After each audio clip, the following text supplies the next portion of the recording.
Baik, Assalamualaikum warahmatullahi wabarakatuh. Shalom, Om Swastiastu, Namo Buddhaya, dan salam sejahtera bagi kita semua. Alhamdulillah, pada kesempatan kali ini, kami dari kelompok 2 mata kuliah Kewarganegaraan dari program studi Pendidikan Teknologi Informasi akan mempresentasikan tugas akhir sebagai syarat ketuntasan dari mata kuliah Kewarganegaraan. Baik, selanjutnya boleh di next. Kami ucapkan terima kasih kepada Pak Profesor Widodo dan jajarannya. Selanjutnya, next. Kepada Bapak Profesor Insinyur Wayan Firdaus Mahmudi, selaku Dekan Fakultas Ilmu Komputer Universitas Brawijaya. Kemudian terima kasih kepada Bapak Insinyur Atmaja Dwi Herlambang, selaku Kaprodi dari Program Studi PTI. Kemudian saya ucapkan terima kasih kepada Profesor Dr. Insinyur Komariatus Soliha, selaku dosen pengampu mata kuliah Kewarganegaraan. Selanjutnya, izinkan saya memperkenalkan anggota dari kelompok kami. Yang pertama ada saya sendiri, Tufahati Soliha dengan NIM 215156011111101. Selanjutnya, ada Sabrina Putri Fudali dengan NIM 215150607111015. Selanjutnya, ada Desiva Permatasari dengan NIM 215150607111009. Selanjutnya, ada Muhammad Farel Reginaldo Ahnaf dengan NIM 215150607111071. Selanjutnya ada Latisha Zalfanaila dengan NIM 21515060001111007. Baik, selanjutnya akan langsung disampaikan materi mengenai wawasan Nusantara yang akan dipresentasikan oleh teman saya, Sabrina. Baik, untuk bagian pertama ada pendahuluan untuk bab 1 yang berisi latar belakang dan juga rumusan masalah. Untuk latar belakang, salah satu persyaratan mutlak harus dimiliki oleh sebuah negara adalah wilayah kedaulatan di samping rakyat dan pemerintahan yang diakui. Konsep dasar wilayah negara kepulauan telah diletakkan melalui Deklarasi Juanda 13 Desember 1957. Deklarasi tersebut memiliki nilai sangat strategis bagi bangsa Indonesia, karena telah melahirkan konsep wawasan Nusantara yang menyatukan wilayah Indonesia. Laut Nusantara bukan lagi sebagai pemisah, akan tetapi sebagai pemersatu bangsa Indonesia yang disikapi sebagai wilayah kedaulatan mutlak Negara Kesatuan Republik Indonesia. Dan untuk rumusan masalah, di dalam makalah ini yang berjudul Wawasan Nusantara mempunyai beberapa rumusan masalah, yaitu yang pertama, pengertian dari wawasan Nusantara, unsur-unsur dari wawasan Nusantara, hakikat dari wawasan Nusantara, kedudukan, fungsi, dan tujuan dari wawasan Nusantara, implementasi serta tantangan yang dihadapi dari wawasan Nusantara, dan yang terakhir adalah arah pandang wawasan Nusantara.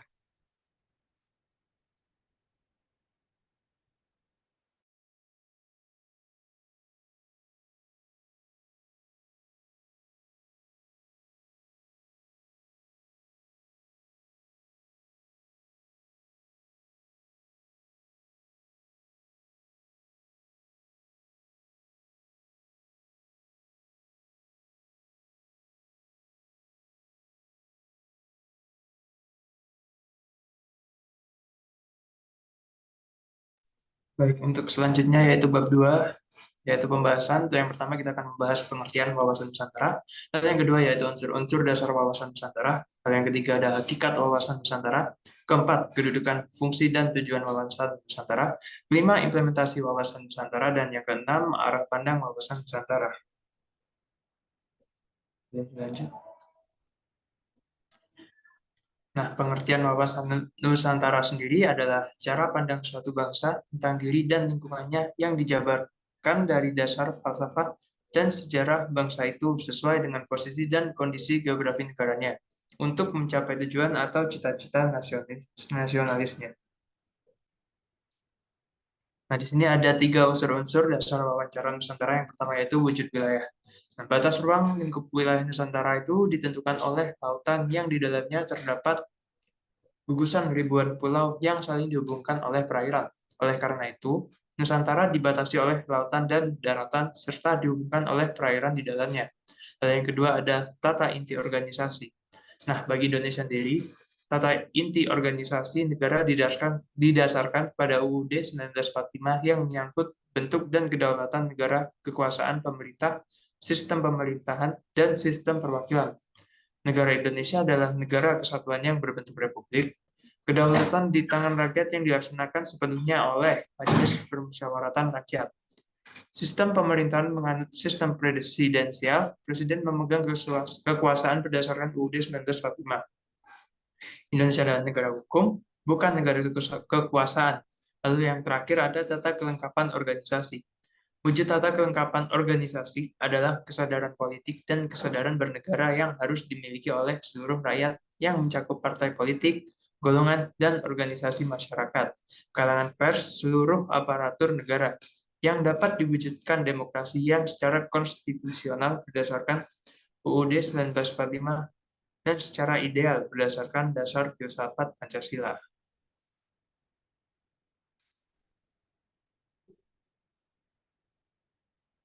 Lalu selanjutnya ada hakikat wawasan Nusantara. Hakikat wawasan Nusantara adalah keutuhan Nusantara yang dimana dalam pengertian cara pandang yang selalu utuh menyeluruh dalam lingkup Nusantara demi kepentingan nasional. Yang berarti bahwa setiap warga bangsa dan aparatur negara harus berpikir, bersikap, dan bertindak secara utuh menyeluruh demi kepentingan bangsa dan juga negara Indonesia.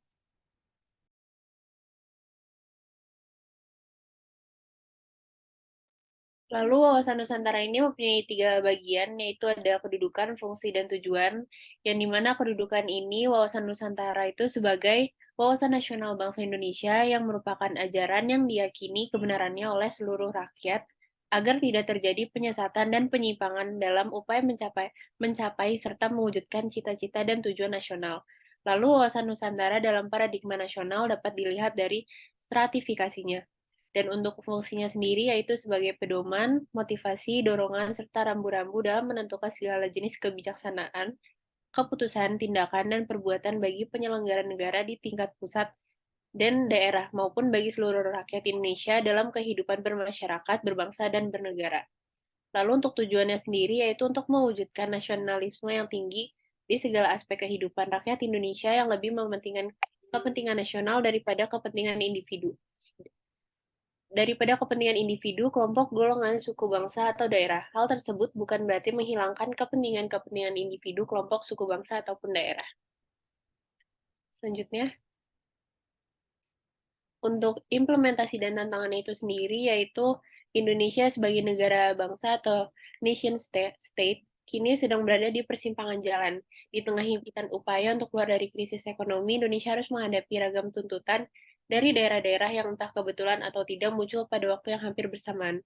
Tuntutan tersebut jenisnya bermacam-macam, dari sekedar menuntut pembagian keuangan yang lebih adil, tuntutan otonomi yang lebih luas, tuntutan federalisasi, sampai juga ke tuntutan kemerdekaan. Dan untuk tantangannya sendiri yaitu ada perimbangan keuangan pusat, terus otonomi versus federalisme, dan juga tuntutan merdeka dan kemerdekaan yang dicita-citakan. Adapun perspektifnya itu yaitu perspektif pertama dari sudut konsep wawasan Nusantara dan perspektif kedua dari sudut semangat kedaerahan.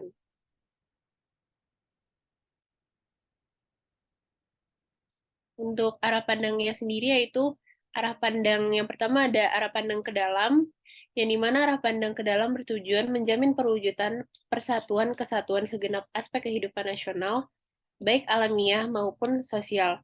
Yang kedua, arah pandang keluar, yaitu arah pandang keluar ditunjukkan demi terjaminnya kepentingan nasional dalam dunia serba berubah maupun kehidupan dalam negeri serta dalam melaksanakan ketertiban dunia yang berdasarkan kemerdekaan, perdamaian abadi dan keadilan sosial, serta kerjasama dan sikap saling menghormati.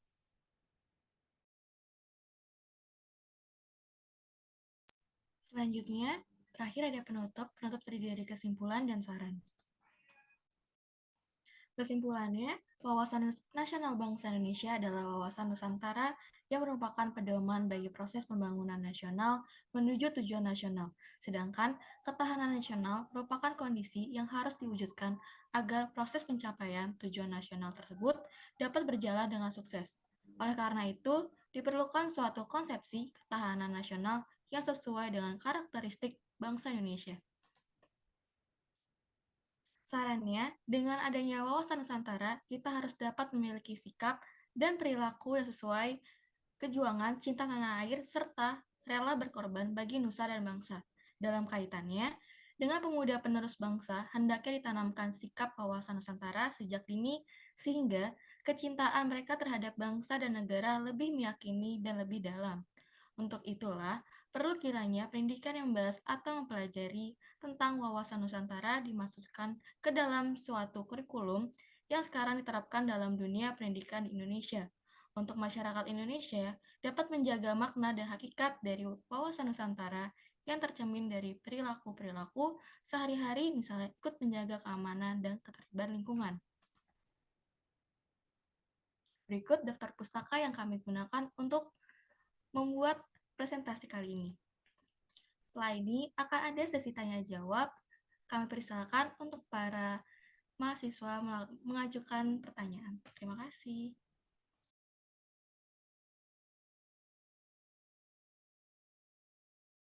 Baik, terima kasih kepada Yasmin Ambar. Kami persilakan. Baik, Assalamualaikum warahmatullahi wabarakatuh. Perkenalkan, saya Yasmin Ambarati Rasaomole. Di sini saya ingin bertanya.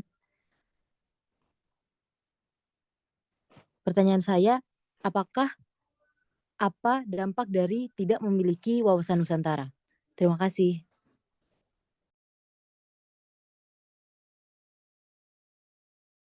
Baik, terima kasih atas pertanyaannya. Selanjutnya, apakah ada yang ingin bertanya lagi?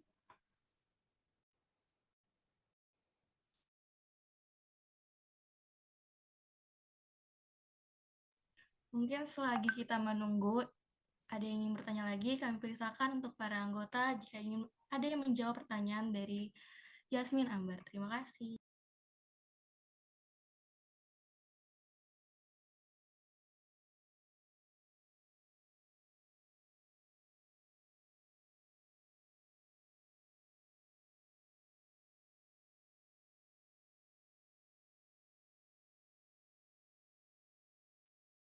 Sebelumnya, perkenalkan nama saya Kalisa Alida Maulana. Saya ingin bertanya tentang implementasi dari wawasan Nusantara yang mudah ditemukan di sekitar tuh apa ya kira-kira, teman-teman? Makasih. Baik, terima kasih atas pertanyaannya. Selanjutnya akan kami jawab. Kami silakan kepada para anggota.